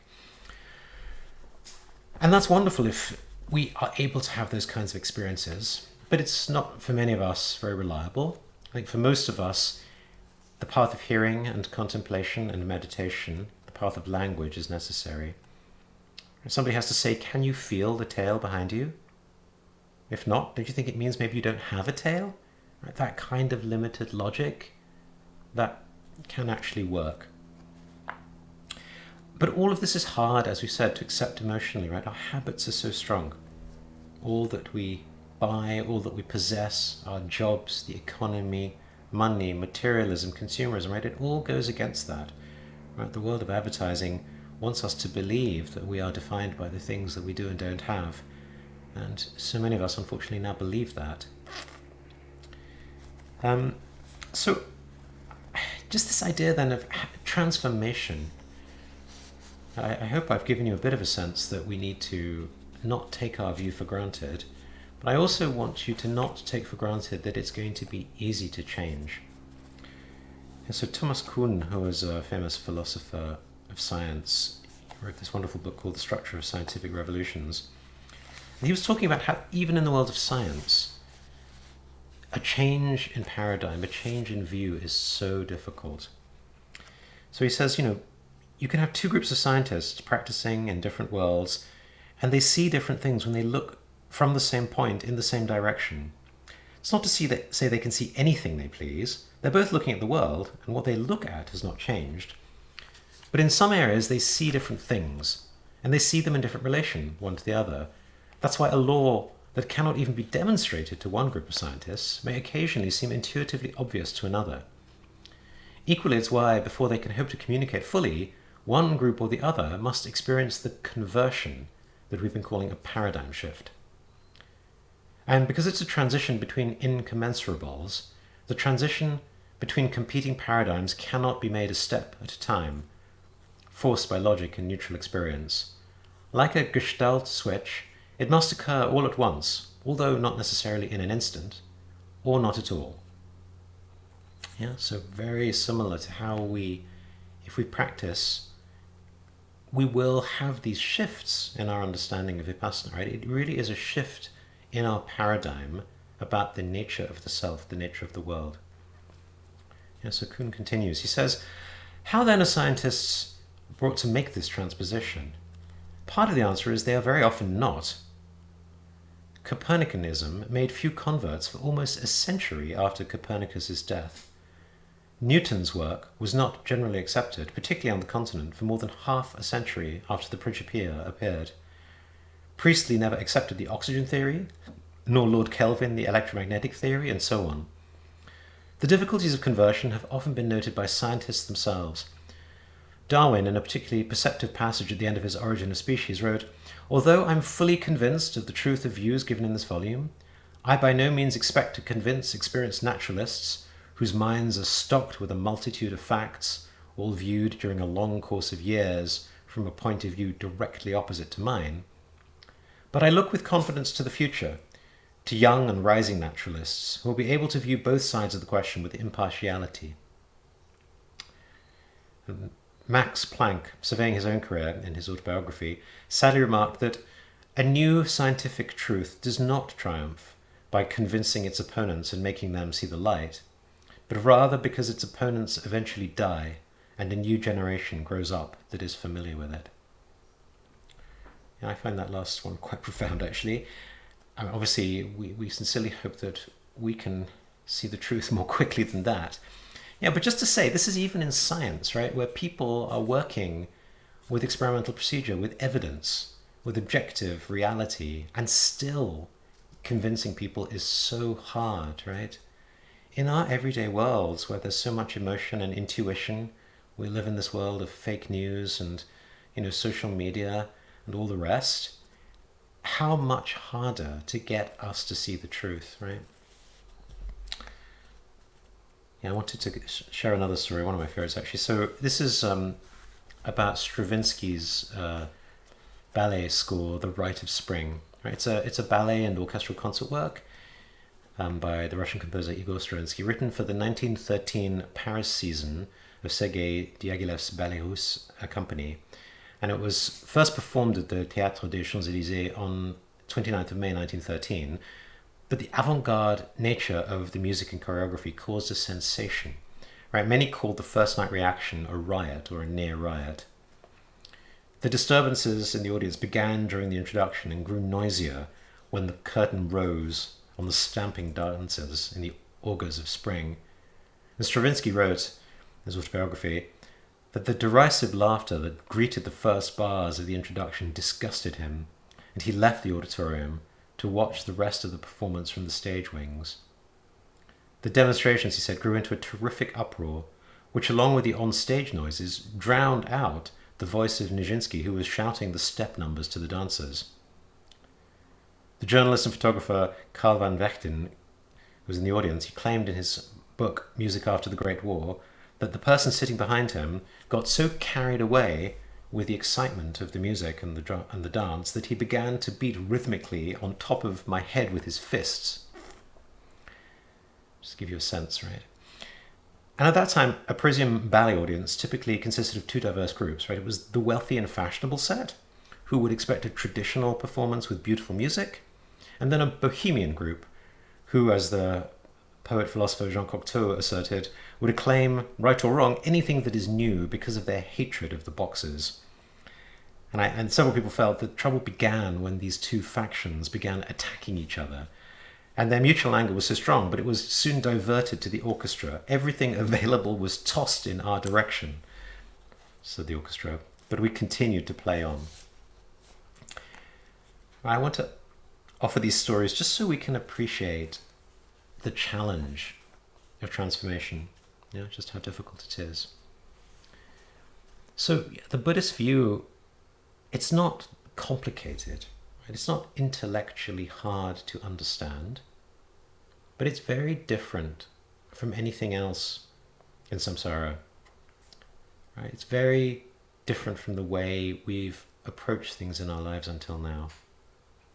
And it's very different from the views that are held by society in general, right? Especially as the world becomes ever more materialistic and consumerist. And it's not just that the view is unfamiliar, but we don't have all the sort of supporting systems in our lives to help us. If you look at social psychology and cognitive psychology, and you look at what it takes for a person to change their mind or sustain a set of habits, I mean, there needs to be a sense of understanding and conviction in the truth. But there's so little in our world where people are asking questions of this truth, the nature of reality. Right? As we saw with John Kabat-Zinn, these are deemed unscientific, they're avoided. And this is even by people teaching mindfulness, right? People who are trained as Buddhists themselves. Of course, the economic value is not at all clear. We're not sure there's any benefits to this. After all, if we all became comfortable with the 3 marks, who knows what would happen to the global economy? Right? Would we all want to spend as much time on Facebook to chase as many links with ads? Hard to know. And what about our role models, right? What examples do we have? How many people among our companions, right, the 5 closest people that influence us so much, how many of them are following this path? How many of them are thinking about the view in this way? And what about the way we're rewarded in our life? So a nice quote from Upton Sinclair where he said, "It's difficult to get a man to understand something when his salary depends on his not understanding it." There's very few systems of incentives in this world that are encouraging us to see the view. And finally, in terms of training, in terms of skills, in terms of basic capabilities, most of us have had no training in this, right? Our education systems don't teach us this. So really, the 3 jewels, the Buddha, the Dharma, the Sangha, so valuable as a support to your practice. Okay, so let's take another moment then. Just to pay attention to what is happening for us right now, but maybe with this attitude of wanting to understand the 3 marks, perhaps even allowing us to see the nature of what is happening.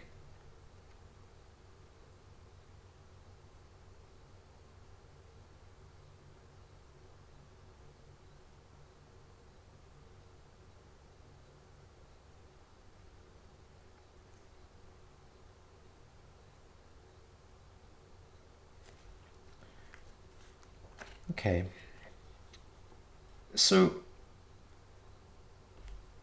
I mean, if you've taken this hallucinogenic substance, right, you think you have a tail, you're worrying about how will you go to work tomorrow.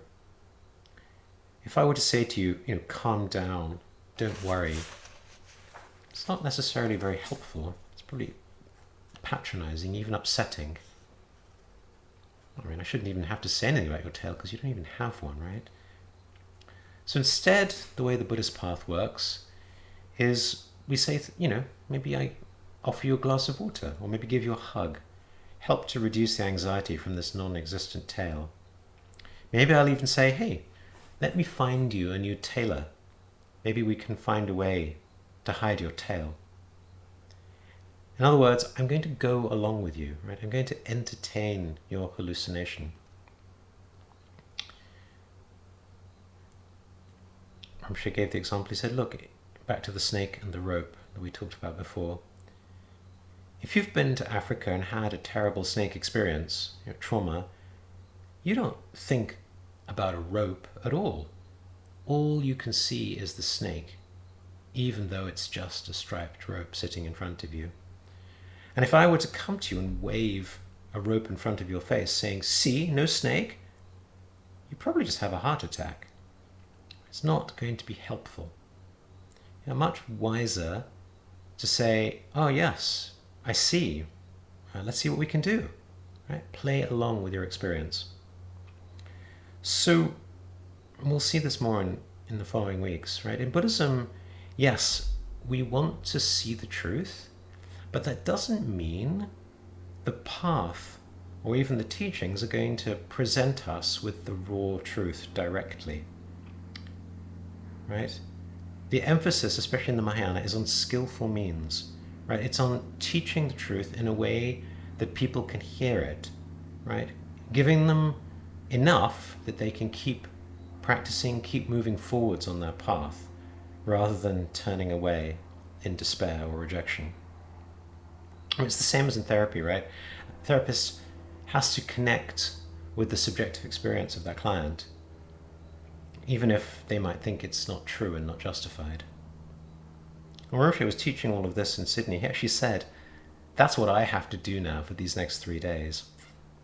And I was quite struck by that he would, say so publicly. I remember actually many years ago when he was teaching in France, he'd been doing a session with a group of adults in the main teaching tent. And during the lunch break, he went outside, and there was a group of children outside, and he was teaching the children. And I was really struck that the way he was teaching the children was pretty much identical to the way he was teaching the adults. And I think I really realized, I think I had a sense that we were so sophisticated, so able to, hear the truth. And I think I realized that for many of us, including myself, we really need to be given a gradual path, right? We need to study, we need to practice, so that over time it can slowly start to permeate us. And if we're lucky, we won't have that kind of reaction that the audience had upon hearing Stravinsky, but maybe slowly but surely it will enter us, right? And it will transform us. But that will take time, that will take practice. So I think in summary, as Rinpoche said, we fear the snake, and somehow our teachers have to tell us that there is no snake. But we can't digest that right away. As we keep seeing the snake, especially when the light is dim, so they have to keep telling you. And that is the path. Okay, so with that, I shall bid you farewell for this week. If you're staying for the questions, I'll see you in 10 minutes. Otherwise, I'll see you next week.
Okay, so welcome back for the questions and answers.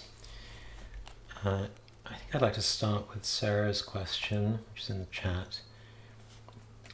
She said, please could you say more about the translation of no self? She clarified how the translation of non-self can lead to the potential misunderstanding of not being selfish. Yeah. Well, I think there's two different words in English, right? Because often for anatta, right, which literally, if you look at this, the Pali or the Sanskrit, the atta or atman is the word for self, yeah? And so an is then the negative. So anatta means literally no self, right? And the atman, yes, it means self. It also means something like an essence or a core or a soul. I mean, there's a big debate in ancient Indian philosophy, including between the Buddhists and the Hindus, about what it might mean. But I think in the modern world, it's this notion, whatever we might want to call it, we all identify with some core element of who we are, right? This idea of a solid self. So whatever we want to call that thing, that's the thing. Then the third mark we're trying to challenge, right? So anatta means non-self.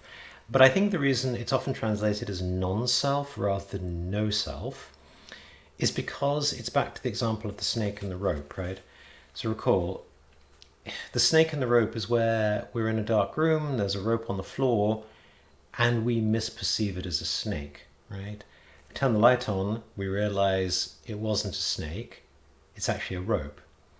So the translation is not no snake, even though that's technically correct, because we're not denying or refuting a snake. There is no snake, right? It's non-snake, right? And I think it's the same idea of self. We see a self like we see a mirage in a desert, right? And we'll talk more about this in week 6. Right? It's an appearance that has no basis, right? It has no foundation. And so in Buddhism, we're trying not to get you to deny it, because also, as an appearance, there clearly is a self, right? We go through the life. We wake up yesterday with the same job, the same partner, the same house that we had today, right? So there is a sense of continuity, right? Which is conventionally what we mean by self. And in fact, the word self has a lot of connection with the word person, which actually is a word which we use to talk about like a legal responsibility and accountability, right, for rights and responsibilities of a person.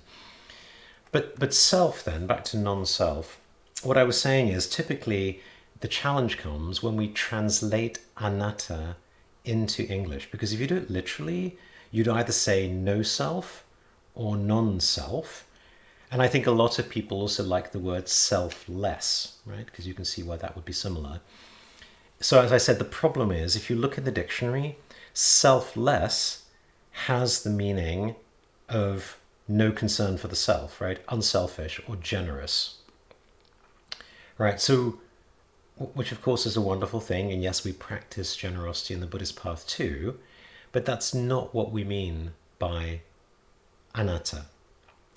Right, and likewise, the translation non-self, it's more, the example that Merriam-Webster gives is material that is foreign to the body of an organism, right? So we can distinguish what is self and what is non-self.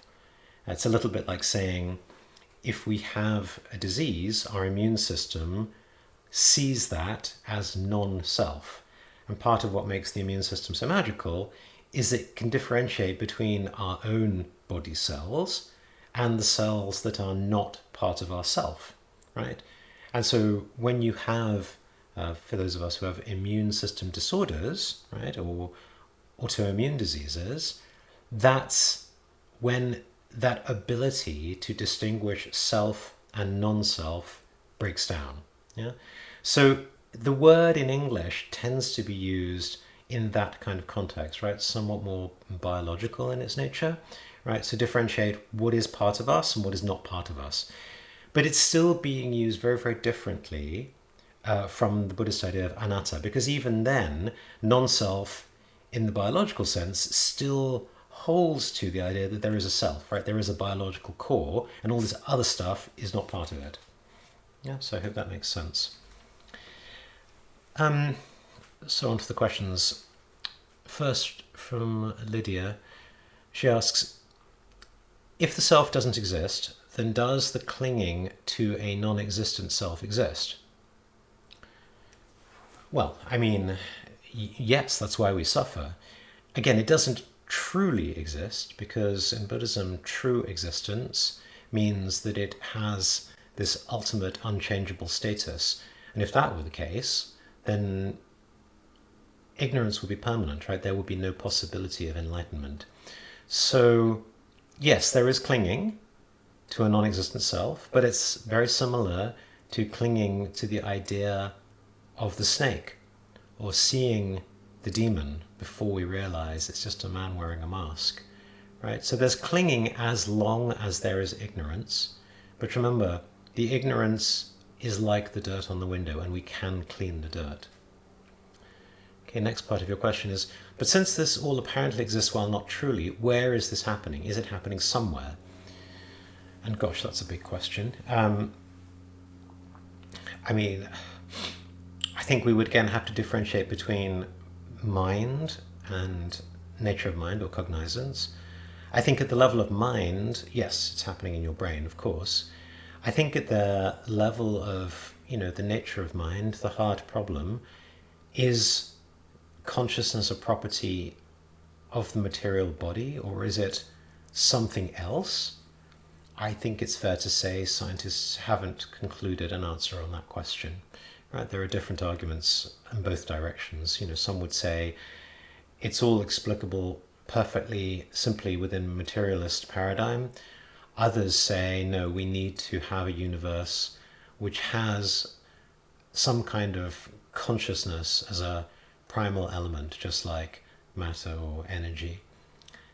Often that view is called panpsychism. Third part of the question. My relationship with my mother is getting so fraught with no end in sight. I just want whatever this is to stop as soon as possible. The unhappiness and the desire not to see her in anguish makes me want to cut through it and see it in terms of what's really happening rather than only what's apparently happening. So to the best of my ability, I apply the view that it's all just a magic show. She's the magic show, I'm the magic show, and there is a backstage somewhere putting on this show that isn't real. But you further mentioned that for the Buddha there is no show, no audience. For him nothing has happened. I find this aspect of the view harder to apply. Can you elaborate? Yeah, well, it's again tricky also. The idea of seeing things from the Buddhist perspective, I mean, the best I can offer would be to say it's like the waves and the ocean. I mean, if you're if you're a sailor in a boat, then you can see the waves. But if you're the ocean, then you don't see the waves as waves. It's all part of ocean. It's kind of a bad example. But the point is, for the Buddha, there is no phenomena that can be separated out from the ongoing flux of reality. There is, it's non-dual, so there is no subject, there is no object, right? There's no audience as subject, there's no show as object, and therefore we can't even say there is anything happening per se. The idea of something happening is itself a very dualistic framing, where there is a subject, an object, and an action. And very hard for us to step outside that and imagine what would a non-dual perspective be. I think for now I'll just leave it and say we'll come back to this in week 6. So continue to let this question trouble you, and let's see if we can get any closer then. Next question from Elder. He says, is cannabis detrimental to the practice? In which ways? And he says, I'm asking from a technical point of view, not a moralistic point of view.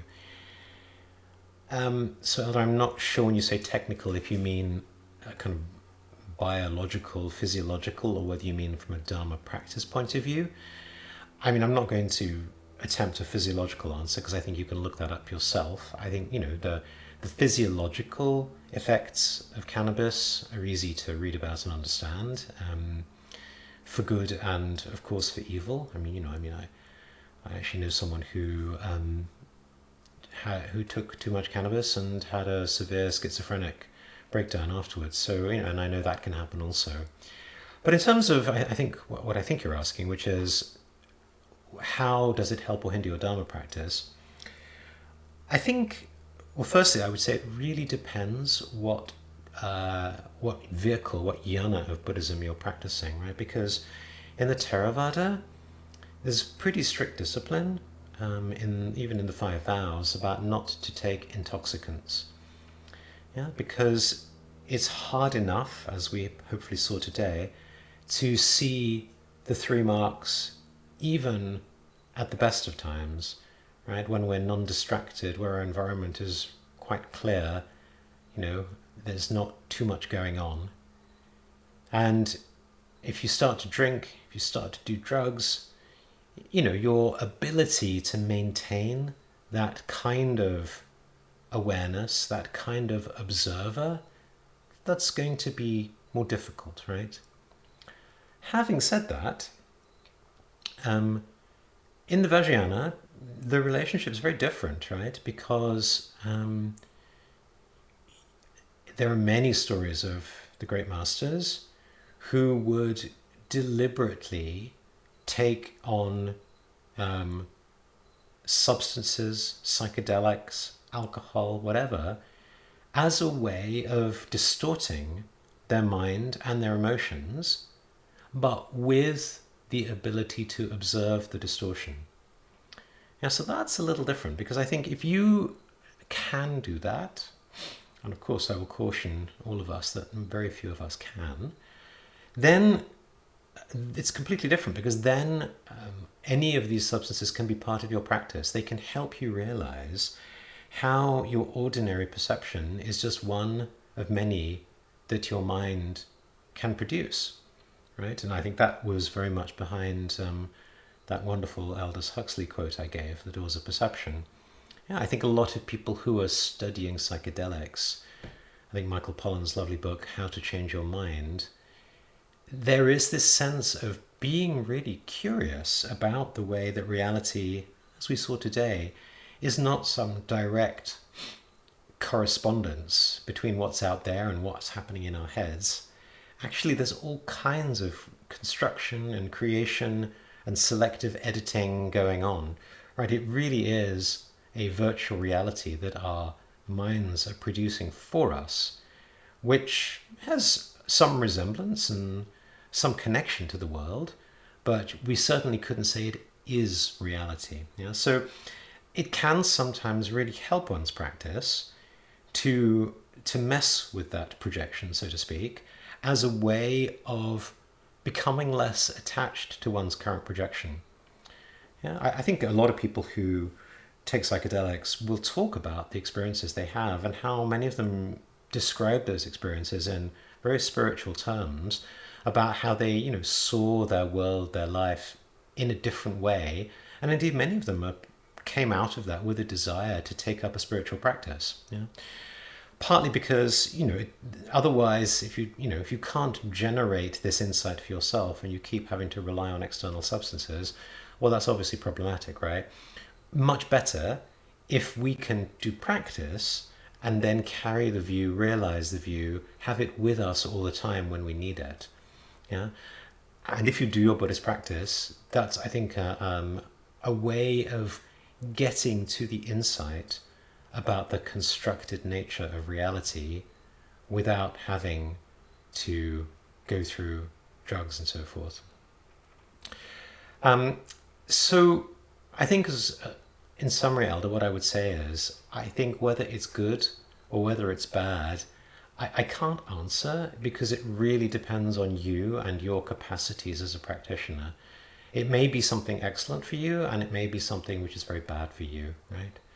I guess just in passing, I would ask, why cannabis, right? Why are you turning to that? Is it some hack to solve a problem that maybe could or should be solved by Dharma practice? Is it some attempt to find a relief of some symptom? Is it actually helping you, right? Is it actually providing more of a forest glade environment for you to practice in? Or is it just allowing you to turn away from difficulties in your life? So I guess that's more for you to personally reflect on, and just decide for yourself what feels right. And certainly, Elder, both for you and Lydia, for your question, I'm more than happy to talk about this with you personally if either of you would like to talk about your practice. Another question from Lydia. Roche seems to encourage creativity in his projects related to education and the younger generation. I believe you also mentioned art in general as something that can be used as part of the path. Is there a relationship between creativity in terms of both art appreciation and art making and the non-dual view? Yeah, I would say definitely. Yeah, I think we've always in our relative world. I mean, back to the Stravinsky example of the Rite of Spring, right? Well, we had the Bohemians who welcomed new and challenging things, right? Whereas the upper classes wanted things that they were familiar, that were elegant, that were, kind of nice and gentle. I think a big part of the non-dual practice is the ability, as we've said a few times, to challenge ourselves, to pull the rug from under our feet, right? It involves thinking out of the box, right? It involves creativity in our approach to life. And I think artistic practice, and of course art in all its forms, is wonderful for giving us a different perspective, a different way of seeing the world, challenging our assumptions, challenging our framings. And I think that's true whether it's visual art, or literature or poetry, dance, and music. I mean, all the arts can do this. So 100%, yeah, very much so. I'd really strongly encourage art in all its forms.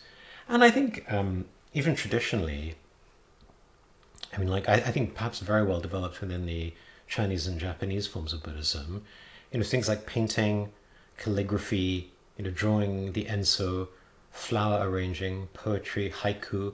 I mean, all these art forms are also forms of practice. Yeah, and indeed, it's said that great calligraphy masters can see the state of your mind and your heart even by the form of your calligraphy. Yeah, likewise in India and in Tibet, there's lots of great traditions of sacred dance, similar, where the way a person is able to express physically gives you insight into their minds and their hearts. And I think even in the Western tradition, right, I think with art, classical music, with all these things, I think if we know how to look, back to Vipassana, I think we can also see so much there. Elka's question. She says, so with the 3 marks in mind, is it helpful to view ourselves more as a kind of fluid or process rather than something static as we usually do? Definitely, Elka, yes. I would say the ideal is to go beyond any kind of narrative or story or view of yourself at all, right? That would be the best. But as we said, to cross the river, we need a boat, right? So I think starting to undo anything which is fixed and solid will really help. Yeah. So learning, I think as we said in previous weeks, right? Learning to see that the self is a work in progress, right? In other words, it is something fluid. It is a process. I mean, just that alone can really loosen things up.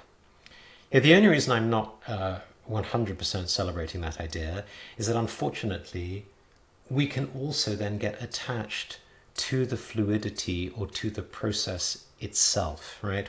We may say even though it's not fixed, it's the process that I now identify with.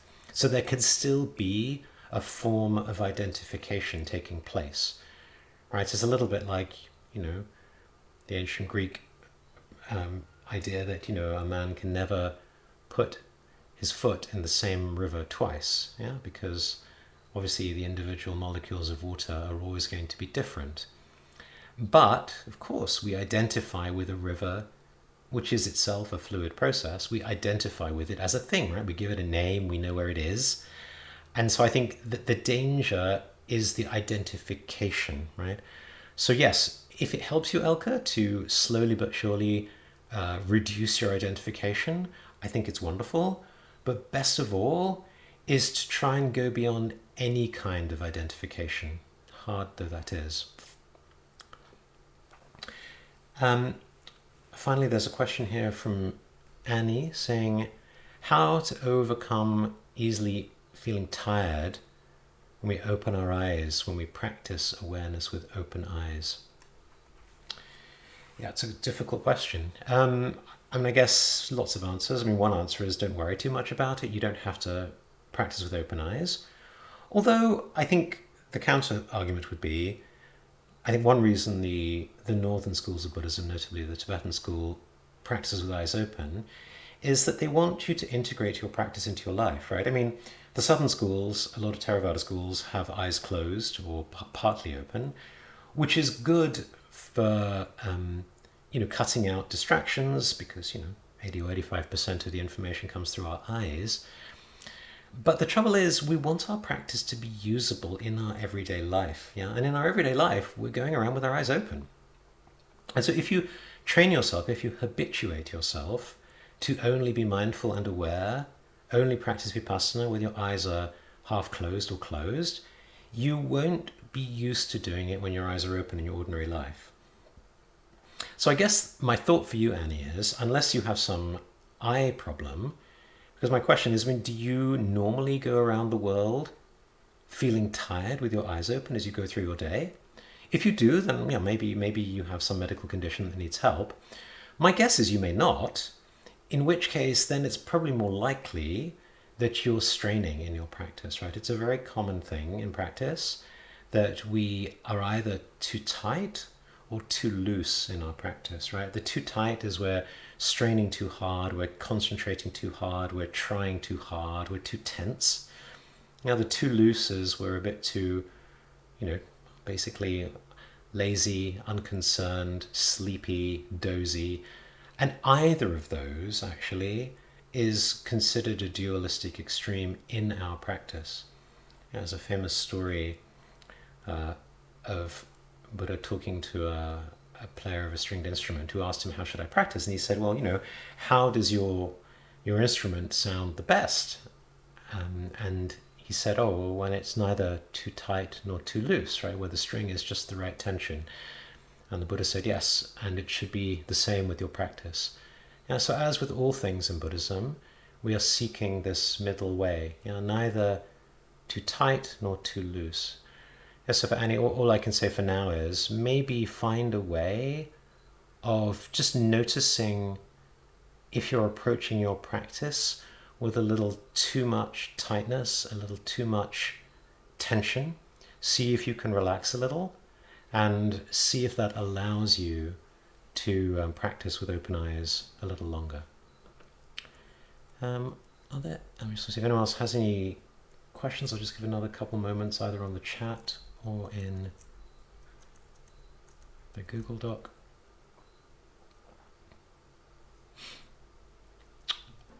And no, in which case, thank you all once again. Have a wonderful week, and I look forward to seeing you next week.